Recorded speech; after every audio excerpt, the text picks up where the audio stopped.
Assalamualaikum warahmatullahi wabarakatuh. Perkenalkan, nama saya Muhammad Nurul Arifin dengan NIM 181060111035 kelas B1 regular sore. Masuk saja untuk menjawab pertanyaan yang pertama. Bagaimana hukum suami mentalak istri melalui WhatsApp? Jumhur ulama fikih menyatakan bahwa tulisan bukanlah ungkapan jelas, tidak pula bisa dihukumi sebagai ungkapan jelas. Menurut mereka, andai tulisan sama dengan perkataan, tentu Allah telah menguatkan kepada nabinya dengan tulisan. Tulisan hanya bentuk lain dari perkataan yang memiliki sisi kekurangan karena terdapat beberapa kemungkinan di dalamnya. Selain itu, tulisan berbeda dengan perkataan dalam hal menyampaikan pesan kepada si penerima pesan. Memang benar tulisan sebagai pengganti perkataan, namun seringkali tulisan hanya mewakili sebagian pesannya saja. Itulah sebabnya Imam Syafi'i, Imam Maliki, Imam Abu Hanifah menetapkan bahwa tulisan dalam hal talak sama dengan ungkapan kinayah atau sindiran. Dalam arti talak melalui tulisan hanya dihukumi jatuh manakala disertai dengan niat. Sebaliknya, bila tidak disertai dengan niat, talaknya tidak jatuh. Kemudian Imam Syafi'i menfatwakan, walau kataba bitolaqiha fala yakunu talaqa illa bi ayyanuwiyaha kama la yakunu ma khalafahu sharihu talaqa illa bi ayyanyah. Yang artinya, ada seorang suami menuliskan talak untuk istrinya, maka tulisan itu tidak menjadi talak kecuali jika diniatinya sebagai talak. Demikian halnya, setiap hal yang berbeda dengan ungkapan sharih atau jelas tidak menjadi talak kecuali jika diniatinya. Untuk pertanyaan yang kedua, bagaimana hukum suami yang mentalak istrinya tapi dalam keadaan mabuk? Yang pertama, orang yang mabuk dalam keadaan tidak disengaja, misalnya karena mengkonsumsi suatu makanan malah jadi mabuk padahal tidak disengaja untuk mabuk. Lalu dalam keadaan seperti itu yang mentalak istrinya, misal lainnya adalah seperti mabuk dalam keadaan dipaksa. Kondisi seperti ini tidaklah jatuh talaknya berdasarkan ijma' para ulama.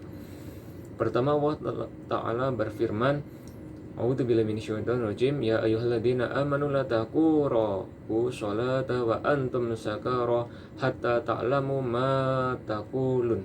Hai orang-orang yang beriman, janganlah kamu sholat sedangkan kamu dalam keadaan mabuk sehingga kamu mengerti apa yang kamu ucapkan. Quran Surat An-Nisa ayat 43. Untuk pertanyaan yang ketiga, bolehkah istri mengajukan gugatan cerai? Di sini dimaksudkan dengan khulu'. Khulu' ini memiliki legalitas hukum dalam Al-Quran sebagaimana yang disebutkan dalam surah Al-Baqarah ayat 229. A'udzubillahi minasyaitonir rajim. Bismillahirrahmanirrahim. Fa in hiftum alla yuqima hududallah fala junaha alaihima fima iftada bih.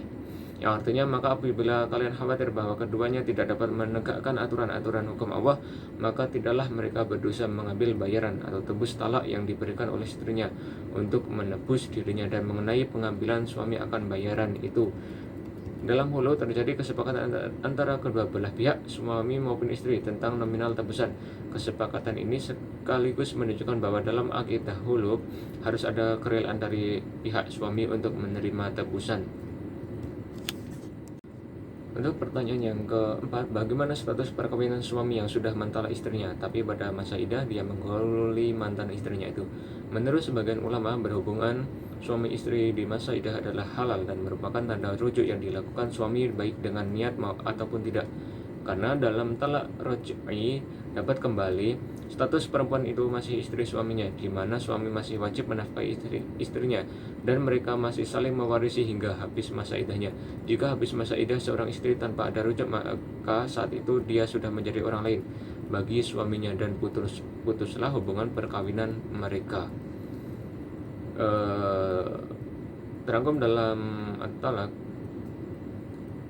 apabila mereka telah mendekati akhir idahnya, maka rujukilah mereka dengan baik atau lepaskanlah mereka dengan baik dan persaksikanlah dengan dua orang saksi yang adil di antara kamu, dan hendaklah kamu tegakkan kesaksian itu karena Allah.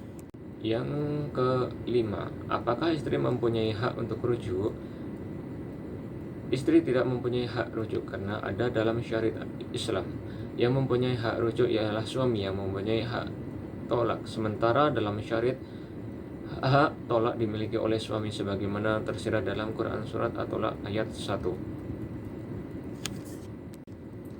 Dan yang terakhir, apa hikmah disyariatkan rujuk? Yang pertama, rujuk dalam Islam mengandung beberapa hikmah, antara lain menghindarkan murka Allah, karena penceraian itu sesuatu yang sangat dibenci. Bertobat dan menyesali kesalahan-kesalahan yang lalu untuk bertekad memperbaiki kembali yang sudah terjadi ikatan perkawinan. Untuk menjaga keutuhan keluarga dan menghindari perpecahan keluarga, terlebih lagi adalah untuk menyelamatkan masa depan anak. Bagi pasangan yang telah mempunyai keturunan, telah diketahui bahwa penceraian yang terjadi dengan alasan apapun tetap saja menimbulkan akses negatif pada anak. Sekian yang bisa saya sampaikan, kurang lebihnya mohon maaf. Assalamualaikum warahmatullahi wabarakatuh.